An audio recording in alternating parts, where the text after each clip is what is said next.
off. Beep, beep. Time to wake up to the deceit. Our whole reality's made up by the elite. They live, we sleep. The alarm's going off. Beep, beep. Time to wake up to the deceit. Our whole reality's made up by the elite.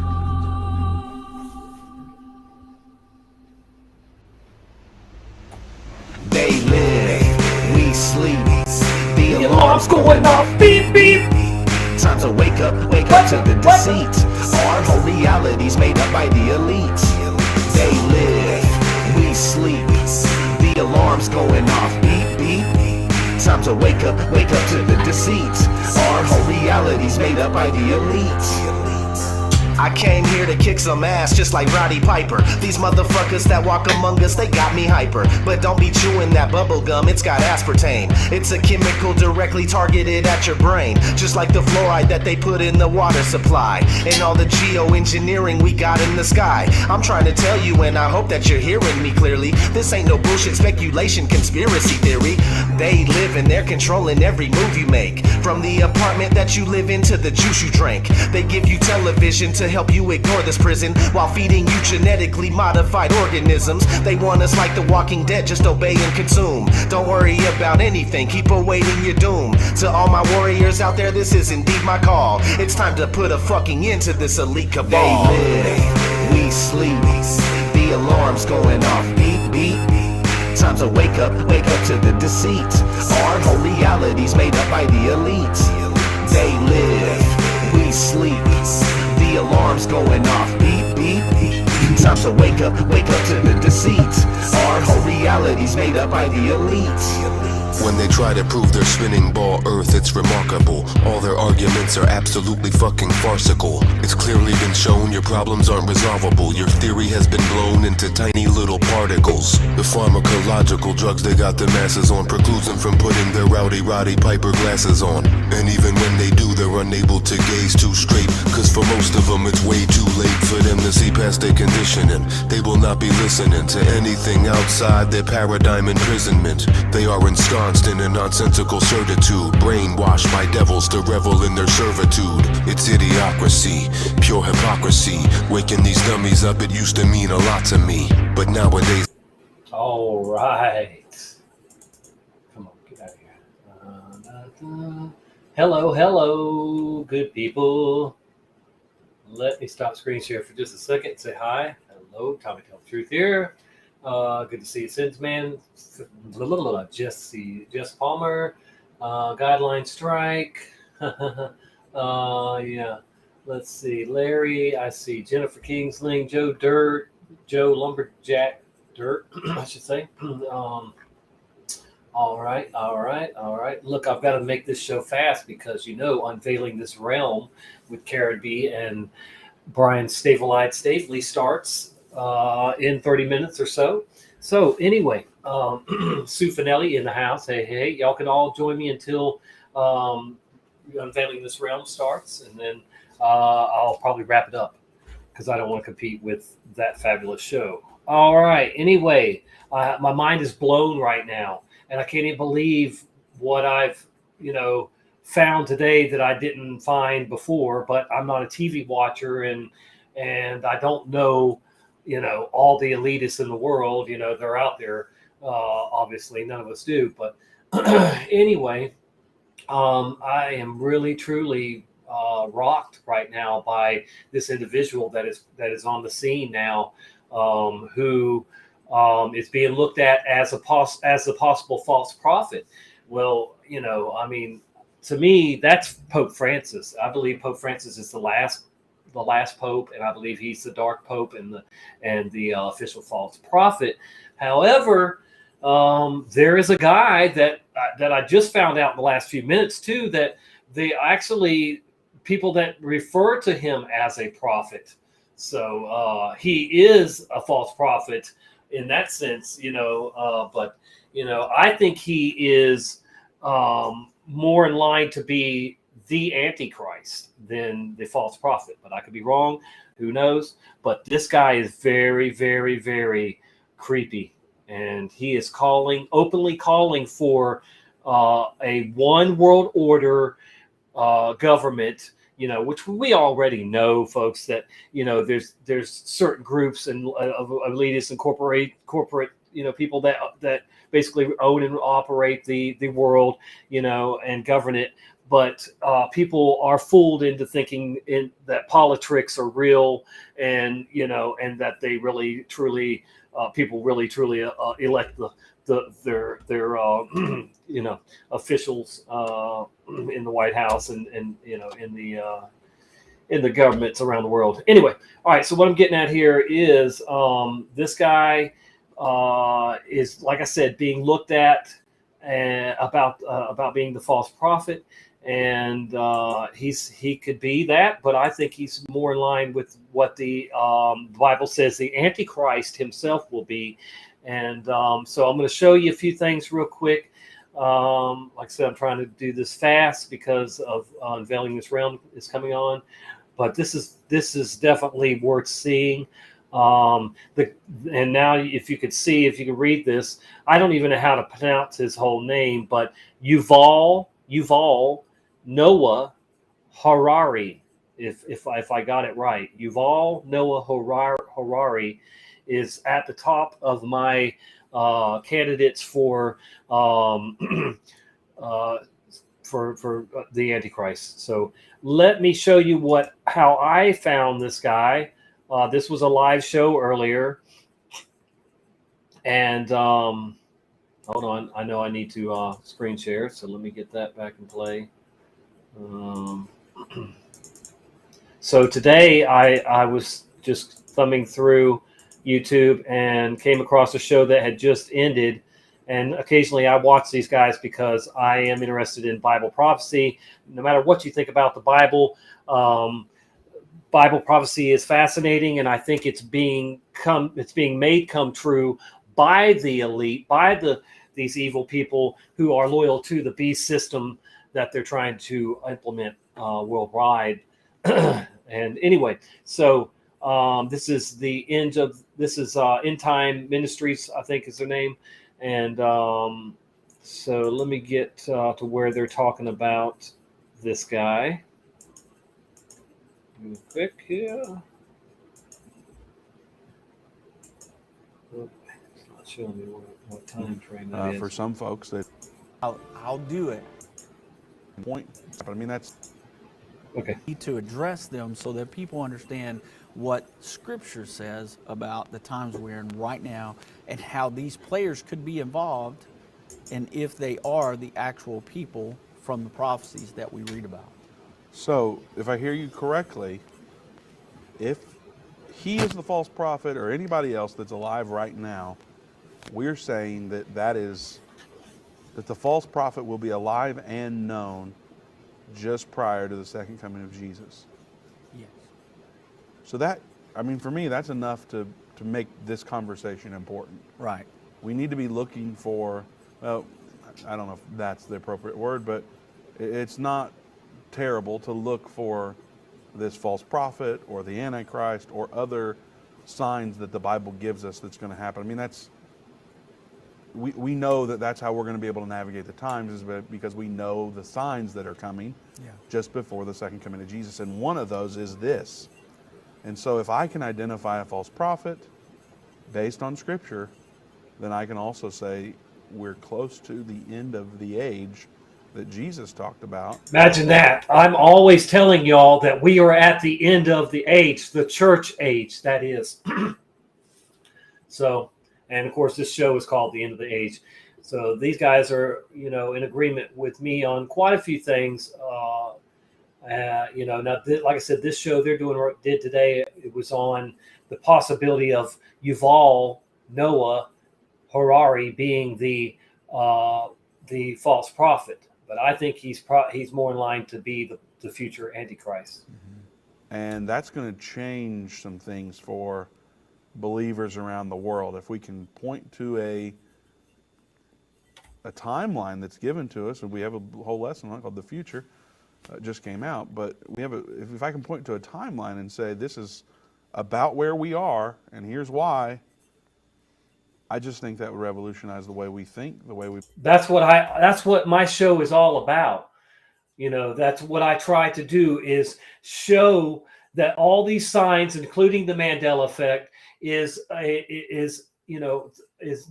just that signs, supernatural signs, signs we should be taking serious. The blood moons too, all that stuff. But there's many signs in the heavens that we are supposed to see in the end times, and I believe that 2029, around that time, is the 6,000 year mark and the end of the church age.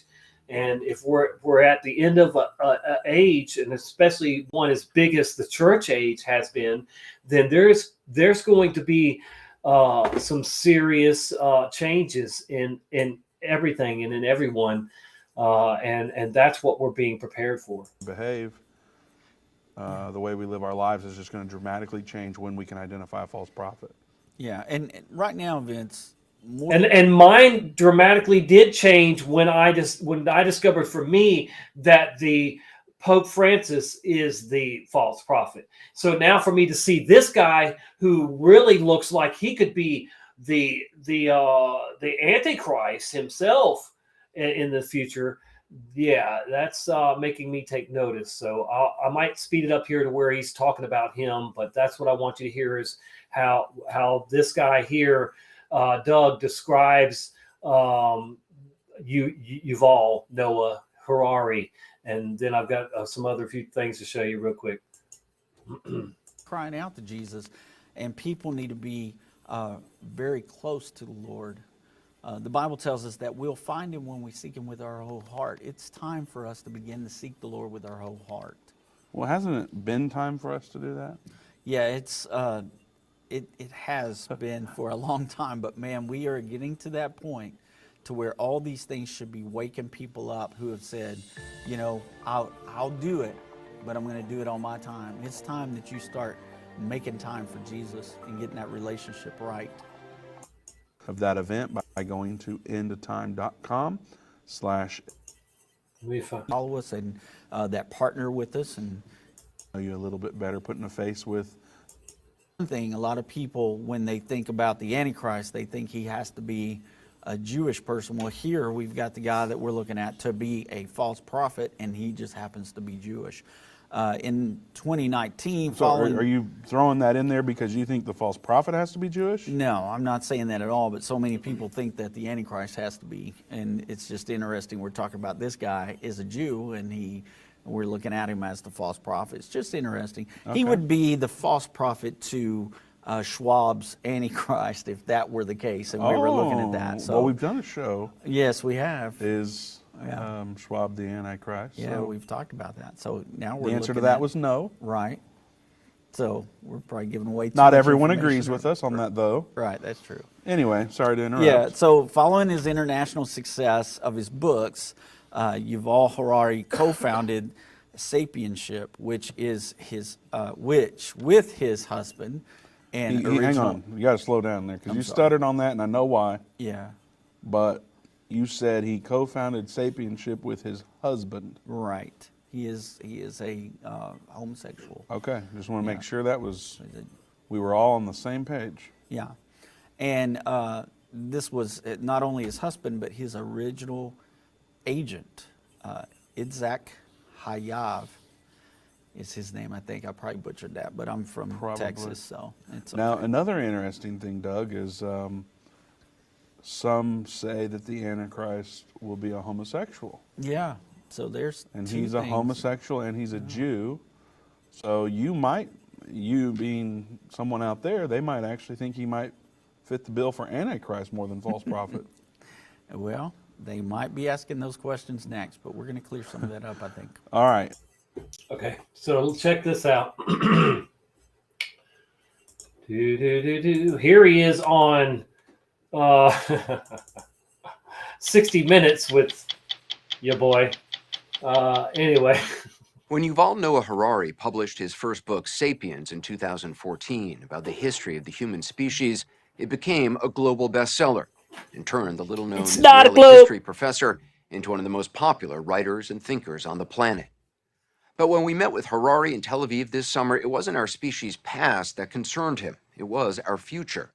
Harari believes we may be on the brink of creating not just a new enhanced species of human, but an entirely new kind of being, one that's far more intelligent than we are. No thanks. It sounds like science fiction, but Yuval Noah Harari says it's actually much more dangerous than that.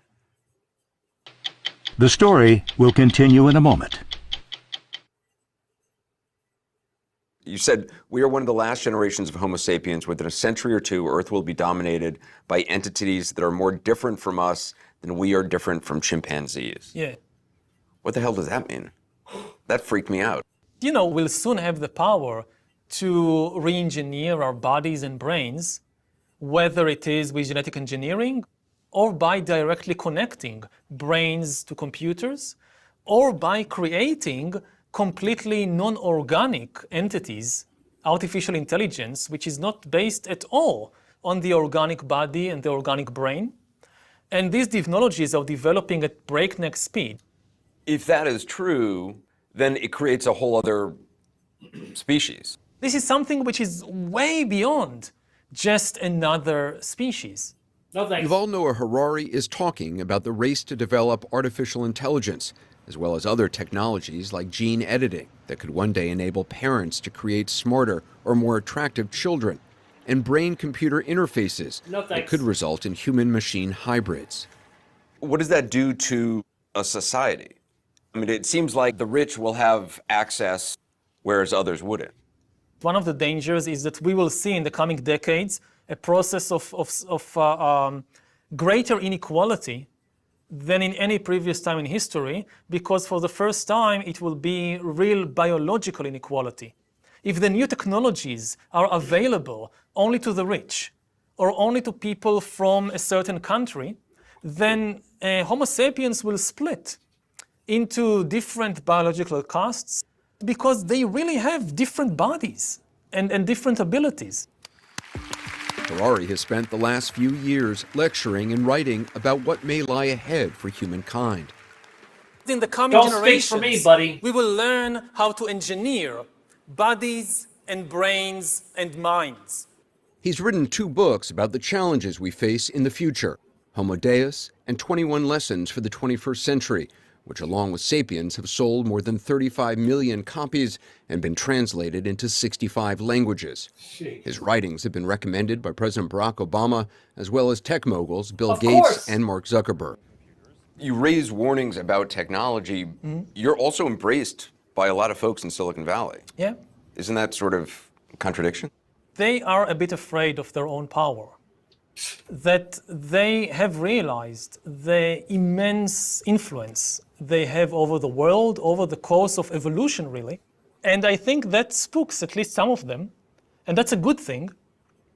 And this is why they are kind of, to some extent, open to listening. You started as a history professor. What do you call yourself now? I'm still a historian, but I think history is the study of change, not just the study of the past, but it covers the future as well. Harari got his PhD in history at Oxford and lives in Israel, where the past is still very present. He took us to this archaeological site called Tel Gezer. 4,000 or 5,000 years ago, this was one of the biggest cities in the area. Harari says cities like this were only possible because about 70,000 years ago, our species, Homo sapiens, experienced a cognitive change that helped us create language, which then made it possible for us to cooperate in large groups and drive Neanderthals and all other less cooperative. Yeah, he believes in evolution. He's an atheist, and he's calling for openly for world government. He works for the World Economic Forum. I mean, it's on and on, folks. I'm not going to play this whole thing, but this guy is just unbelievably in line with what I think is the Antichrist, you know, and what will the Antichrist We live be in a like. world of never-ending change. As we progress and introduce new technologies and innovations, the way we interact with society and even the planet around us will change. Dr. Yuval Noah Harari, macro historian, professor and best-selling author of Sapiens, as well as one of the world's most innovative and exciting thinkers, has a few hypotheses of his own on the future of humanity. He examines what might happen when old myths are coupled with new godlike technologies, such as artificial intelligence and genetic engineering. We are probably one of the last generations of Homo sapiens. You can say that again. See, that's another thing right there. He says we are one of the last generations. We are the last generation. My father was born in 47, and the Jews, the Israel was born in 48, and it's said in the word, God will give them a generation to be a nation again, a generation, 70 years or 80 years if Israel is strong. And Israel is strong and in its 74th year. Yeah. So, I really truly believe that we're at the end of the church age, and all of this is happening at the exact moment God planned it to.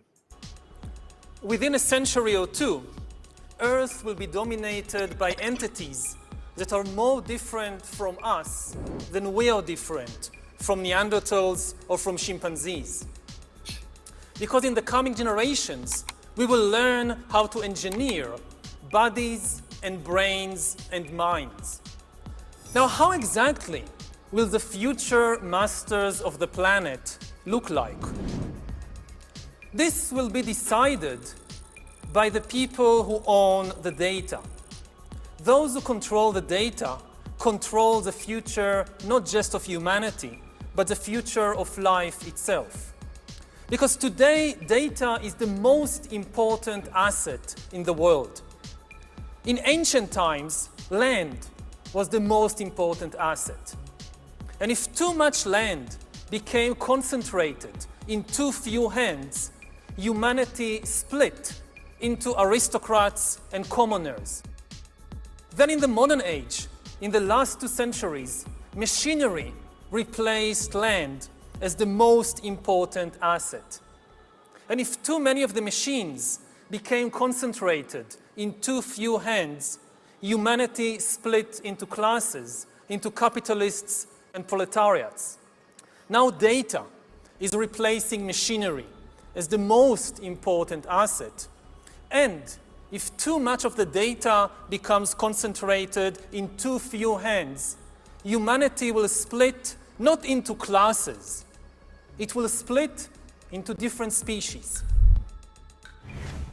As technology advances faster than our understanding of it, it will also allow us to upgrade our brains and nervous systems. Connecting our brains directly to the internet also means that hackers will have direct access into our minds. They can steal information from us and modify our beliefs and opinions. We have reached the point when we can hack not just computers, we can hack human beings and other organisms. There is a lot of talk these days about hacking computers and email accounts and bank accounts and mobile phones, but actually we are gaining the ability to hack human beings. Now, what do you need in order to hack a human being? You need 2 things. You need a lot of computing power, and you need a lot of data, especially biometric data. Not data about what I buy or where I go, but data about what is happening in my body and inside my brain. Until today, nobody had the necessary computing power and the necessary data to hack humanity. But this is now changing because of 2 simultaneous revolutions.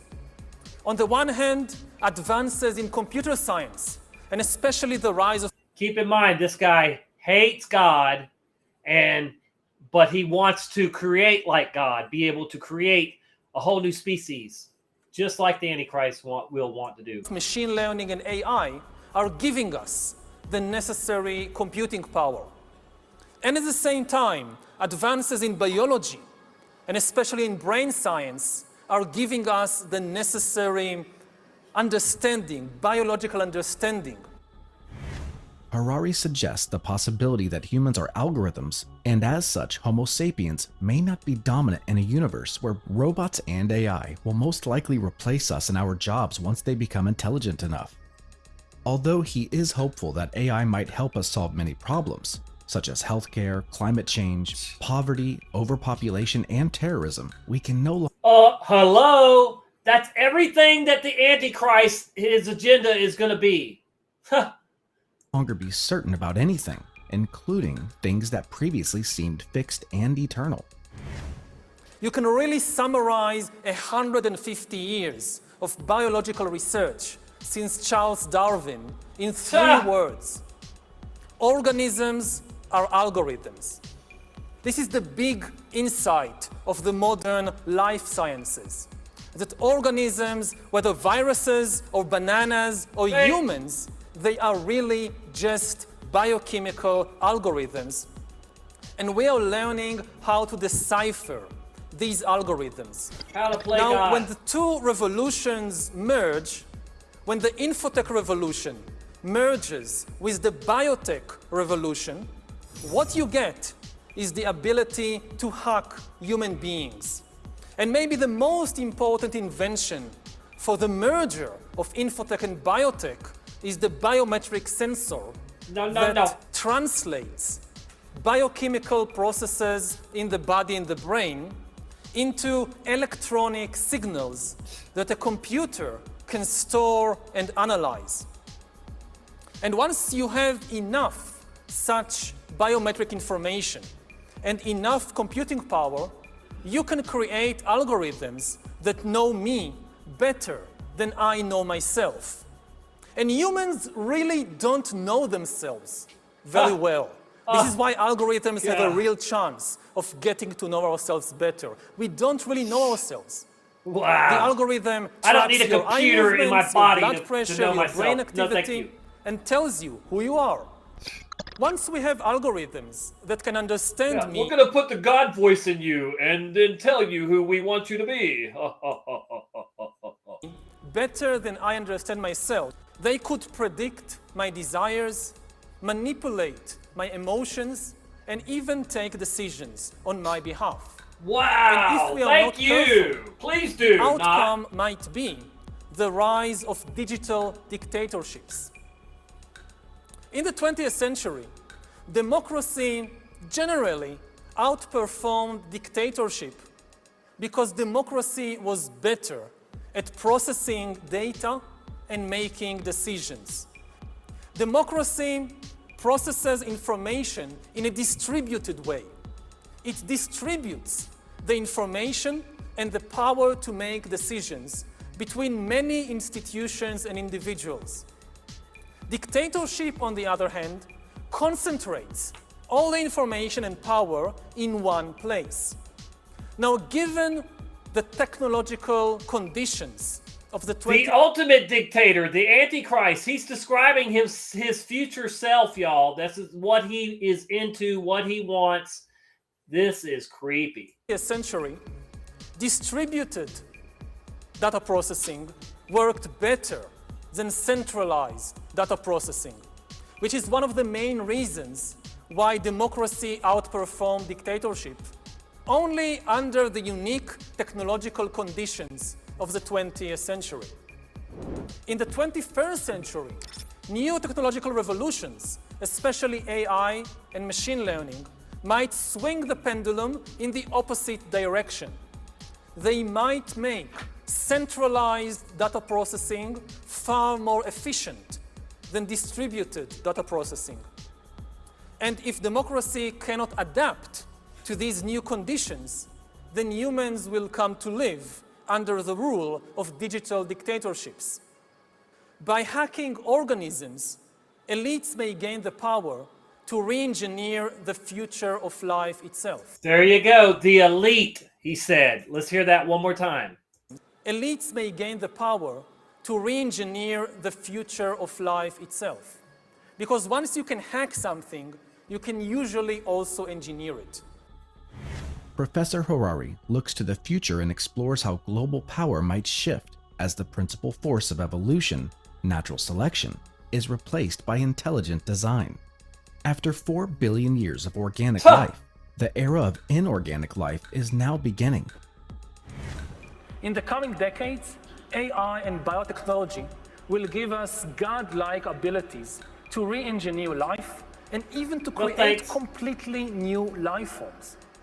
After 4 billion years of organic life shaped by natural selection, we are about to enter a new era of inorganic life shaped by intelligent design. Our intelligent design is going to be the new driving force of the evolution of life. There are many ways in which the future of humanity might play out in the coming decades. We already see the impact of infotech and biotech in the present day, but as we wait for them to grow and expand, it's only natural to wonder what will happen in the next few decades. We can expect to see some really interesting developments as all these fields of science and technology will continue to rapidly advance. One thing is for sure, humanity has some pretty big decisions to make.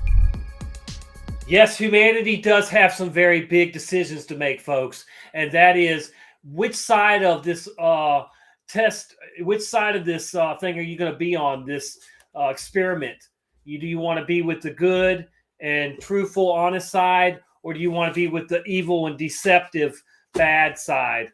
Because if you're on the fence still, you're getting a shaking, and you're going to be falling off that fence soon, and you will be forced at the end of this church age to make a decision on, where you stand and what you stand for, and whether or not you're going to consent to an evil beast system that's being put into place by many antichrists like this guy.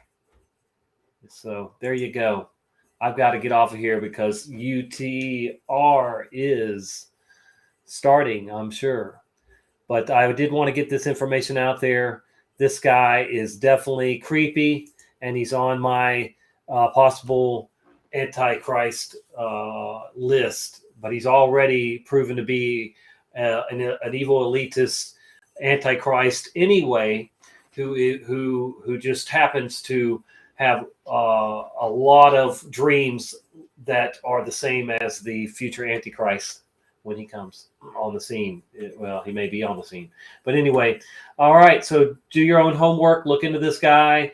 You don't have to look far to see what he stands for and what he's about, and it's just to me it's not a coincidence that he checks so many boxes of the future antichrist. All right, enjoy unveiling this realm with Karen B and Brian Stabley. I'll see you over there. Much love. Tommy here.